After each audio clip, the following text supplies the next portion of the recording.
Well, hello, brothers and sisters. It's good to be with you, and looking forward to seeing you this Sunday. Of course, I was off last week, as I had announced, and so we're just going to jump right back into our series on the Beatitudes of Jesus from the Sermon on the Mount. Excuse me.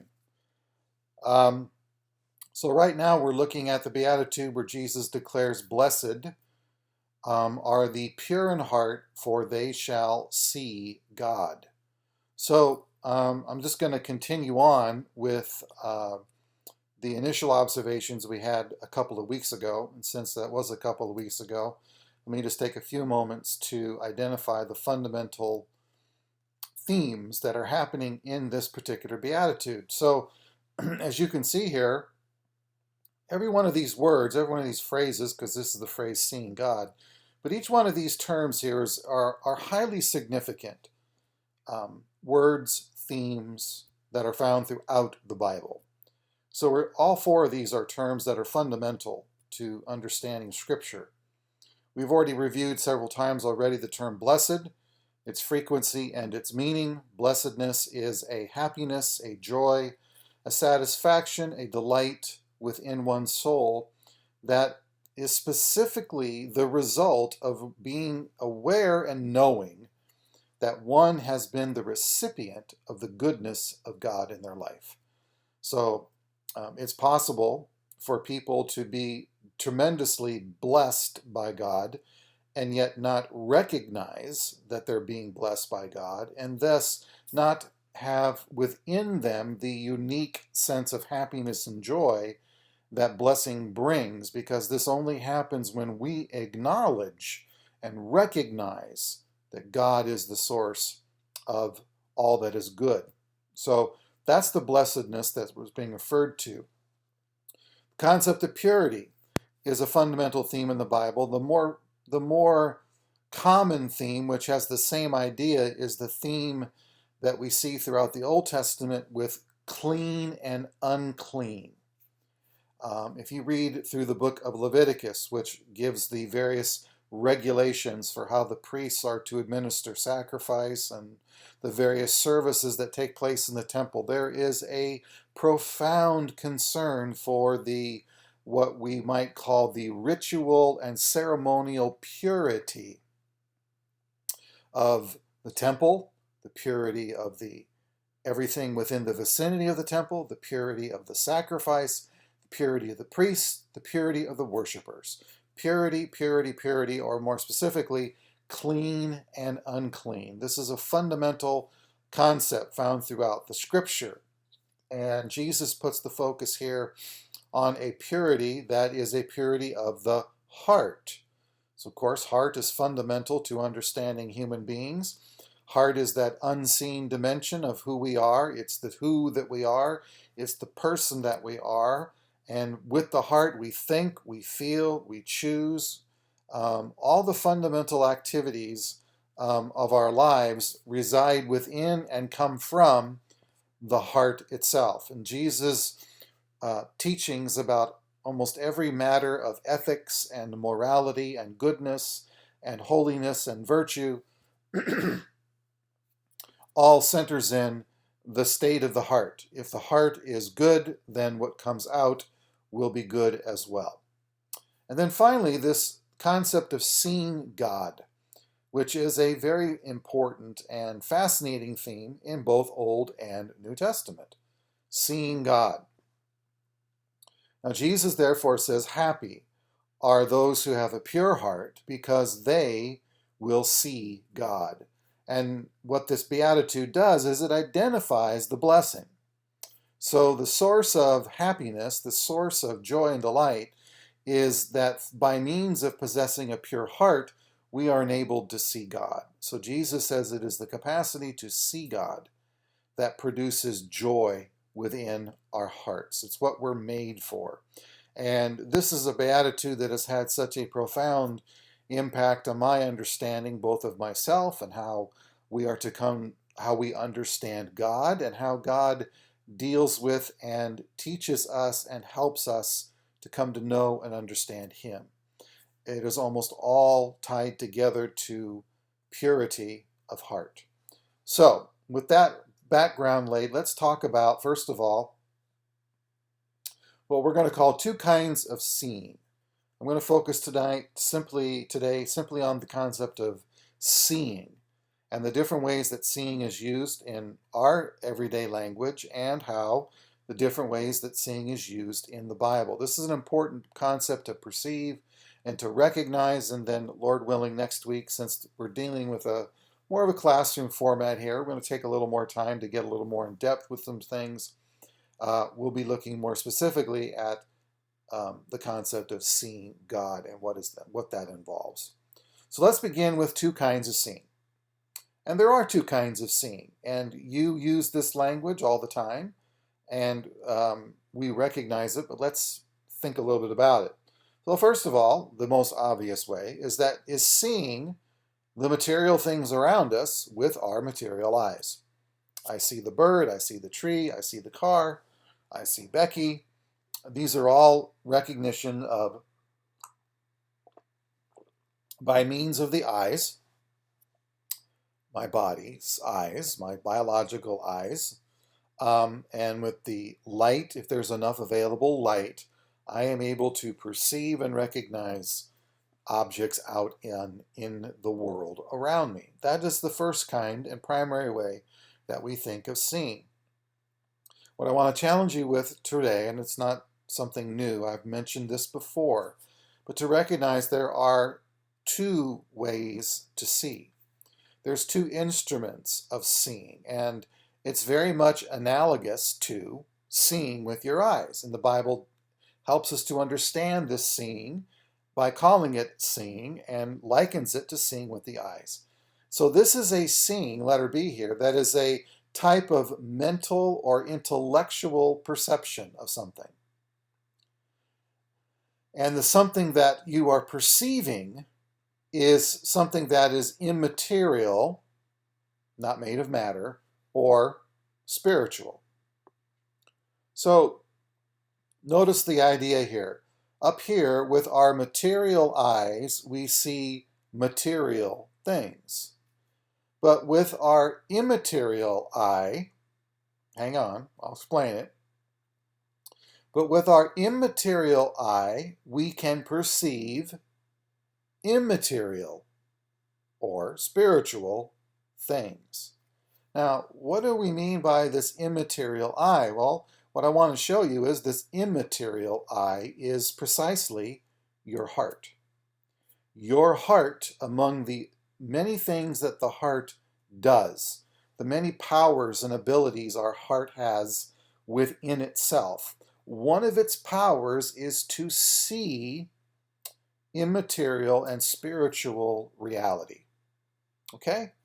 And we recognize this truth, even though many people will deny it, because there are many people who deny there's anything such as immaterial realities or that we have an immaterial dimension to our being. But of course, Scripture affirms otherwise, and I would argue common sense affirms otherwise as well. So let me try to show us in everyday language how we use the word see, but we don't use it in the way of seeing a material thing. So if I say to you, I can see that you're a very kind person. What kind of seeing is that?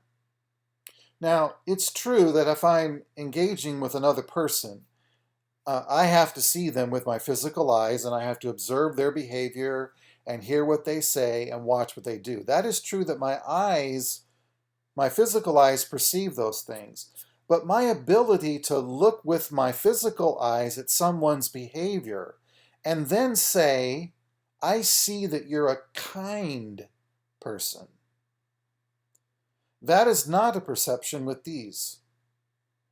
That perception that someone is kind is a heart perception, or a mental perception, an intellectual perception. It is a seeing. It is a recognition of something about somebody. But kindness doesn't have a shape. Kindness doesn't have a color or a weight or a size or any other material quality. Kindness is a disposition of the person. There isn't some place in my brain that the kindness is found. There isn't a microscope that we can use to examine Tom's kindness or Tom's lack of kindness. These are real things that are true of a person's heart. So with my heart, I can see something of your heart. Now, I can't see that unless I can first see, obviously, you with my eyes, have contact with you, and be aware of your presence. But it is a seeing. It is, I recognize something that I didn't see about you before. If I say, I see, man, I can see that you're a very smart person. Well, smartness doesn't have a weight, it doesn't have a size, it doesn't have a color. You can't turn on a light and say, oh, look, there's the smartness over there. It doesn't work that way. Okay, think of this other way. Somebody says, oh, I see what you're saying. So someone who's trying to explain something to you. I've shared this illustration when I was in high school and trying to learn algebra and get equations and struggling week after week and month after month to get how equations in algebra work. And then finally, it kind of hit me. I finally got it. So when I said, oh, I see what's going on now. Was I talking about this?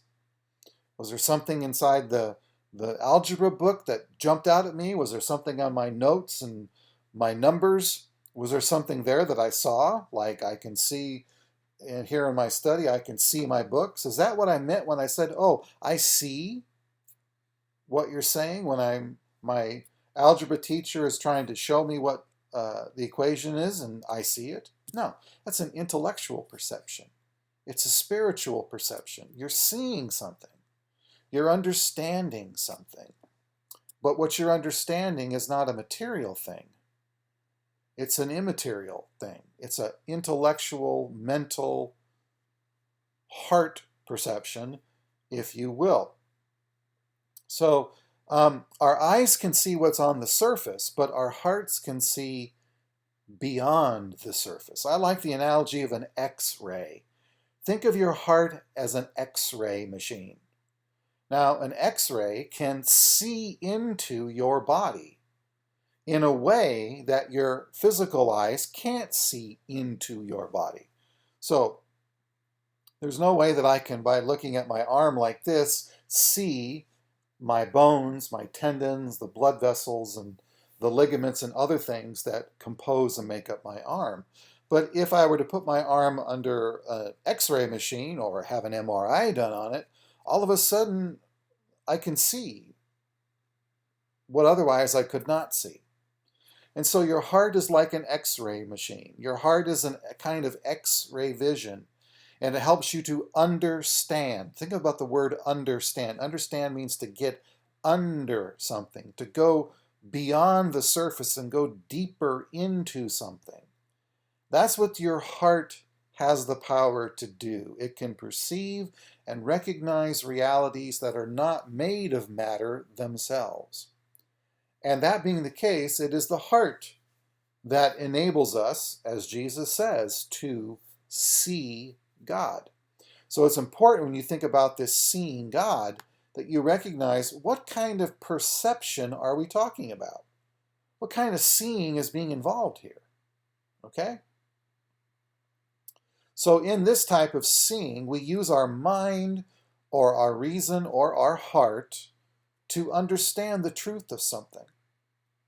So we can think of our heart as the instrument through which we can perceive immaterial and spiritual realities. So justice, love, mercy, goodness are real, but they're not made of matter. And we can recognize them because our hearts can see them. Okay? Now, our common sense and our language usage shows that we recognize that all the time we're recognizing things that are more than just made of matter. But we are a people who, of course, confess the reality of God and the truthfulness of Scripture, and so we are people who affirm the truth that the world is made of much more than just material things. The world is composed of of a limitless array of realities that are immaterial: minds, angels, and of course God himself. So let's then identify the fact that the Bible does indeed teach and show us that the heart is an instrument through which we can see. Okay, so let's begin with Romans 1:21. And let's see what this has to say. Let me move this over a little bit. That way. Okay. All right, Romans 1:21 right here. For although they knew God, they neither glorified him as God nor gave thanks to him, but their thinking became futile and their foolish hearts were darkened. Their foolish hearts were darkened. Now, the Apostle Paul here is talking about men and women who are given evidence from the creation around them that God exists. So, just to show this point, if you look here at verse 20, for since the creation of the world, look at this, God's invisible qualities, his eternal power and divine nature have been clearly seen. Look at this. What is invisible has been clearly seen. Did you notice that? Somebody says, well, I don't see God. God's invisible. The Apostle Paul says the invisible is clearly seen. So how can the invisible be seen? Well, remember what we just got through talking about. We have two eyes.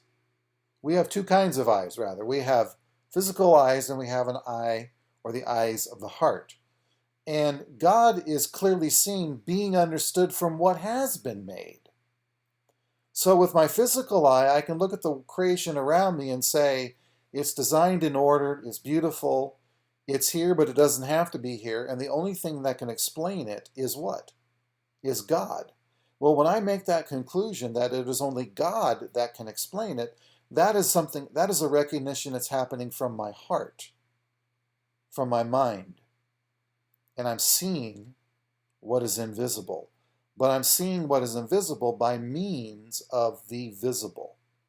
So their foolish hearts were darkened. Now we'll build on this in just a moment, but this idea of being darkened means it once had light. And what do eyes have to have in order to see? Eyes have to have light.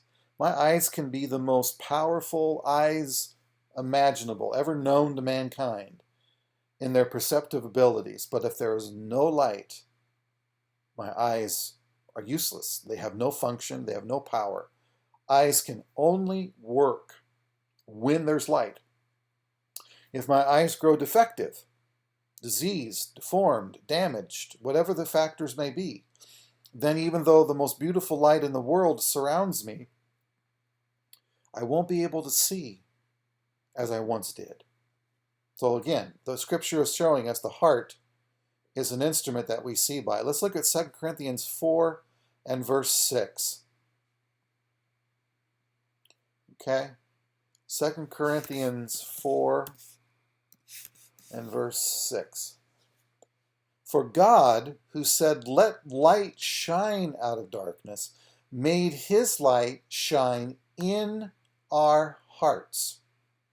He made his light shine in our hearts, and to give us the light of the knowledge of the glory of God in the face of Christ. So God sent light into our hearts.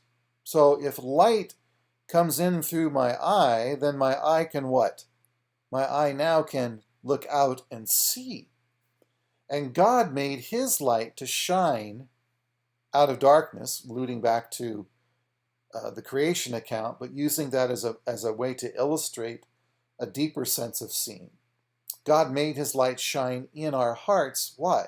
To give us the light of the knowledge of the glory of God in the face of Jesus Christ. So here is God giving us light that enables us to see him in the face of Jesus Christ. This is, again, it's a spiritual type of seeing with the heart. And here's a text that that exactly uses this same phrase.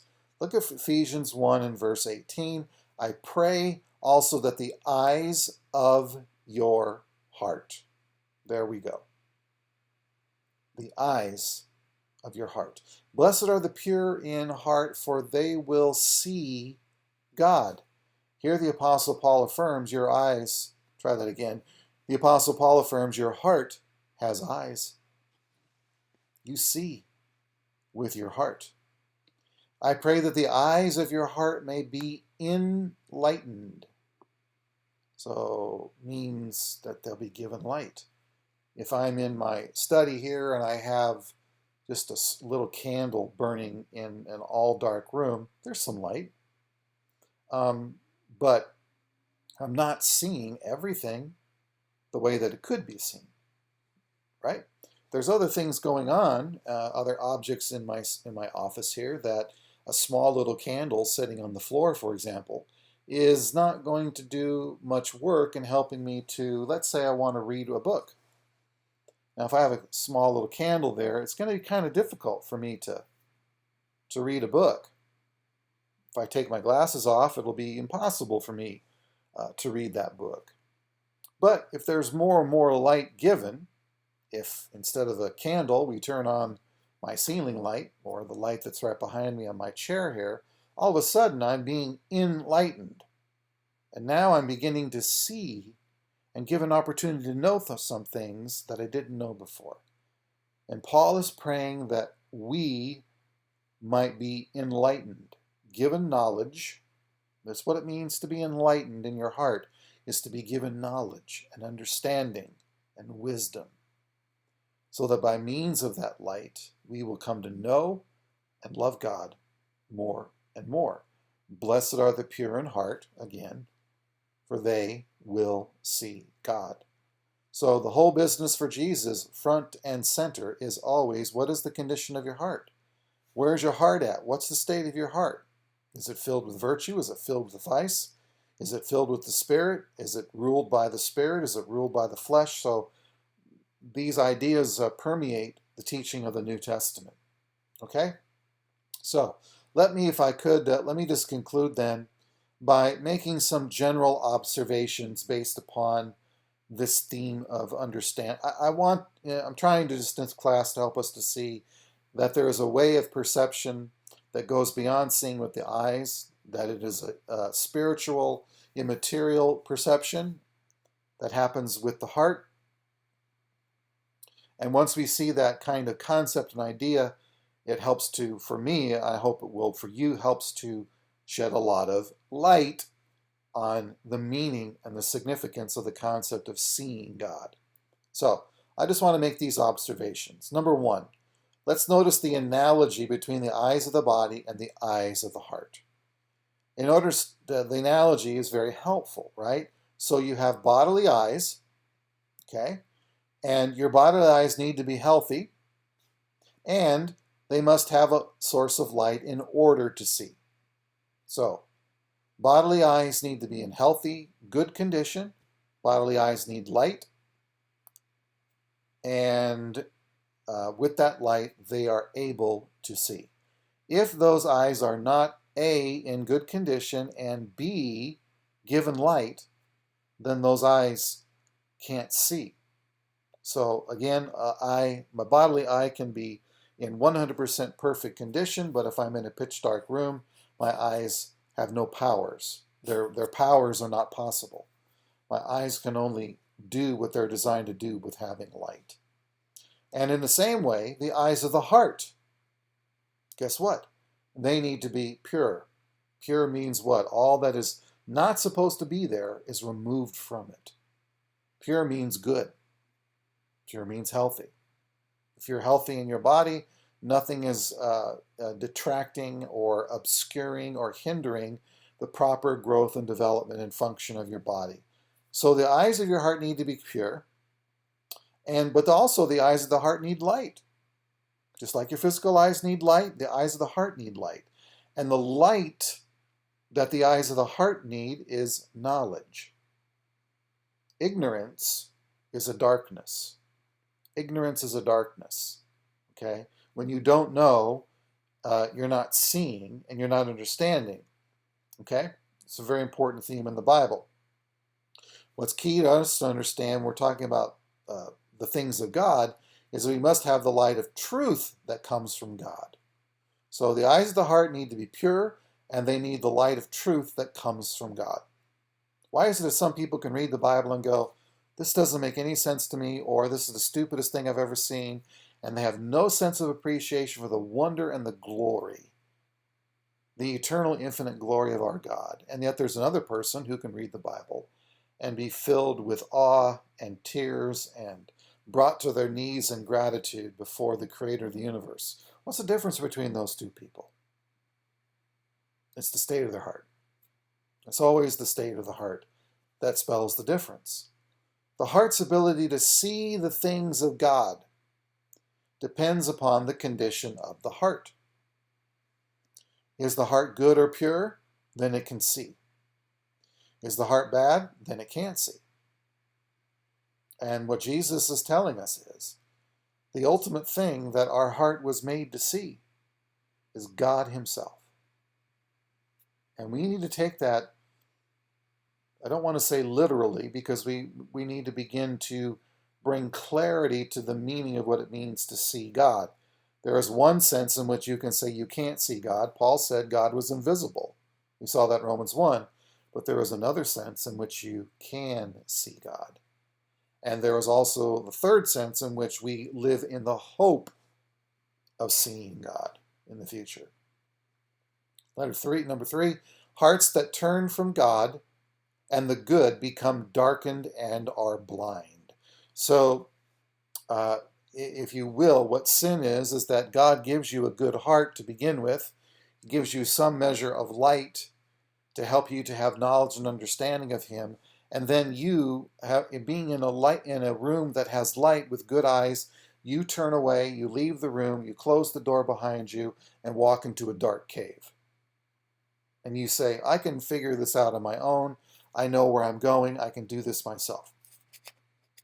That's why our hearts become darkened, because they turn from the source of light.